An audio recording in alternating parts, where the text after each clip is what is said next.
كتعامل مع الناس مزيان واخا هكاك كتلاحظ انهم ما كيبغيوكش ولا كيهضروا فيك خايب وغيرك كيعاملهم خايب ولكن كيبغيوه وكيقولوا فيه غير المزيان. كدير اللي في جهدك وكتر ولكن واخا هكاك حتى حد ما كيشوف ولا يقدر جهدك وغيرك ما كيعملش النص ديال المجهود ديالك وكياخذ كل التقدير. وبزاف من هاد المواقف اللي كتحسسك بالظلم وعدم الاهميه. هاد الاحساس صعيب ولكن خليني نقول لك واحد الحاجه اذا فهمتيها ممكن تغير نظرتك للحياه كامله. السبب اللي داير لك هكذا ماشي ان الدنيا ظالمك، السبب الرئيسي والحقيقي هو انك ما قدرتش تفرق بين جوج ديال الحاجات، الحاجه اللي في يديك وتحت سيطرتك والحاجه اللي ماشي في يديك وماشي تحت سيطرتك. نعطيك مثال، تخيل مثلا انك غدير شي عرض في الخدمه ولا المدرسه ولا شي تجمع كيف ما بغى يكون. هنا كاين شي حاجات في يديك بحال انك تدرب مزيان وانك تختار الكلمات والملابس المناسبه وانك تركز تركيز كامل على راسك وهضرتك في اللحظه اللي غادي تبدا تدوي فيها في هذا العرض. ولكن في نفس الوقت كاين شي حاجات ماشي في يديك بحال البلاصه اللي غادي دير فيها هذا العرض وشكون غادي يكون فيه والنظره ديال الناس عليك وعلى لباسك وداكشي اللي كتقول. الدور ديالك هنا انك تركز على الامور اللي في يديك، هادشي اللي كيقوي الفرصه في انك تنجح وما ديرش الاخطاء. ولكن اذا ركزتي على اللي خارج السيطره ديالك غادي تشتت وتوتر وممكن تفشل حتى قبل ما تبدا اصلا. والحياه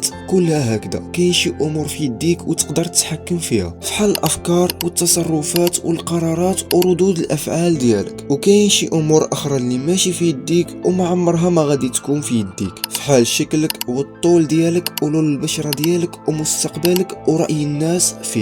المشكل والحزن والاحباط كيوقعوا حيت كتحط تركيزك كله على الحاجات اللي ماشي في يديك وكتشغل بالك براي الناس فيك وكيفاش كيشوفوك وعلاش ما كيبغيوكش، وهذه امور كلها ماشي تحت السيطره ديالك. هادشي علاش كيبقى فيك الحل هادشي ساهل، هو انك ملي تحزن من شي حاجه سول راسك واش هاد الحاجه في يدي ونقدر نبدلها. اذا الجواب نوض بدا تخدم عليها وحاول تبدلها في بلاصه ما تضيع وقتك في التفكير والحزن. واذا الاجابه لا فرهنا خاصك تخليها وما تفكرش فيها حيت التفكير والحزن واللوم ما غادي يبدل والو. يعني فعوض ما تركز على راي الناس فيك ركز على تصرفاتك واخلاقك معهم. وهادشي ما كيعنيش انك تحقر شي واحد باش تبان واعر حدا الناس اللي باغي يشوفوك واعر ولا تغش ولا دير شي لعبه مخالفه للدين والاخلاق باش تبان واعر وموقت حدا الناس اللي باغيهم يشوفوك هكذا. خلي تصرفاتك واخلاقك مربيه على قبل راسك واحتراما للي خلقك، وتقبل انه كاين شي حاجات في يديك وحاجات اخرى لا. انت في يديك انك تعامل الناس مزيان ولكن واش يبغيوك من بعد ولا لا كيبقى هادشي ماشي في يديك وخارج السيطره ديالك. ومشكلتك انت ماشي هي انك ما قدرش تسيطر على كل شيء، مشكلتك الحقيقيه هي انك كتحاول تسيطر على كل حاجه ولكن ملي تقبل فكره انه كاين شي حاجات برا سيطرتك غادي ترتاح نفسيا. هنا غنكون وصلنا للاخر ديال الفيديو. اذا عجبك المحتوى ما تنساش تخلي معك لايك وتشترك في القناه وتفعل الجرس باش يوصلك اي جديد. كان هنايا تورفين،